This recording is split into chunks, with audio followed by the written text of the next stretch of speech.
మన గ్యాస్ మనకు వదిలితే భారతదేశంలోనే మనమే ధనిక రాష్ట్రం. ఇంకా మాట్లాడాలంటే కువైట్ దేశం కన్నా కూడా ధనిక రాష్ట్రంగా మనం తయారవుతాం. వనరులు మన సంపద మనం తెచ్చుకోవడానికి కూడా మాకు ఇచ్చుట మణిమాన్యాలు ఇచ్చుట అన్నట్టుంది ఈ ప్రభుత్వాలు.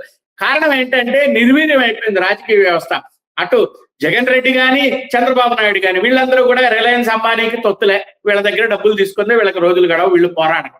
ప్రజలే పోరాడాలి. మీరు అన్నారు కదా, ప్రజలే పోరాడాలి. ఆ దృక్పథంతోనే ప్రజల్లోకి వెళ్ళాం. ఇక్కడ ఒక చిన్న కిట్టుకుంది. వాళ్ళు ప్రజలు ఏం చేస్తారని మీరు అనుకోవచ్చు. ఒక 30-40 వేల మంది వెళ్ళి గాడిమోగ దగ్గర కూర్చుంటే మా హక్కుల కోసం మాకు ఇవ్వండి మా ఇదే అంటే, కేంద్ర స్టాక్ ఎక్స్చేంజ్ లో భారతదేశం ముంబై స్టాక్ కానీ నేషనల్ స్టాక్ కానీ అలాగే నాస్డాక్ లో కానీ రిలయన్స్ షేర్లు 1,00,000 కోట్లు నష్టపోతాయి. ఇమీడియట్ గా అప్పర్ సర్క్యూట్ లో పడిపోతాయి లాసుల్లో. ఎందుకంటే డిస్టర్బెన్స్ అక్కడ వచ్చిందంటే రిలయన్స్ కంపెనీకి వచ్చే సంపాదనలో చాలా భాగం రిలయన్స్ ఈ కేజీ బేసిన్ నుంచే వస్తుంది, గోదావరి బేసిన్ నుంచే.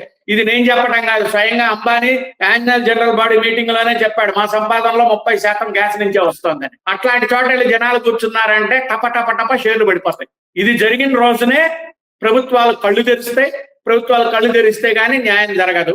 ఇది రావాలి, ప్రజలలో ఆవేశం ఆవేదన రావాలి. వస్తుంది. చాలా భాగం వీళ్ళు కొట్టిన దెబ్బలకి కడుపు మండిపోతోంది. తొందరలోనే అది కూడా జరిగి తీరుతుంది, ఖచ్చితంగా జరిగి తీరుతుంది. ఆ ఉద్యమంలో భాగంగానే సిపిఐ పార్టీతో కలిసి చేస్తున్నాము. ఎవరు కలిసి వస్తే వాళ్ళతో అలా చేస్తున్నాము.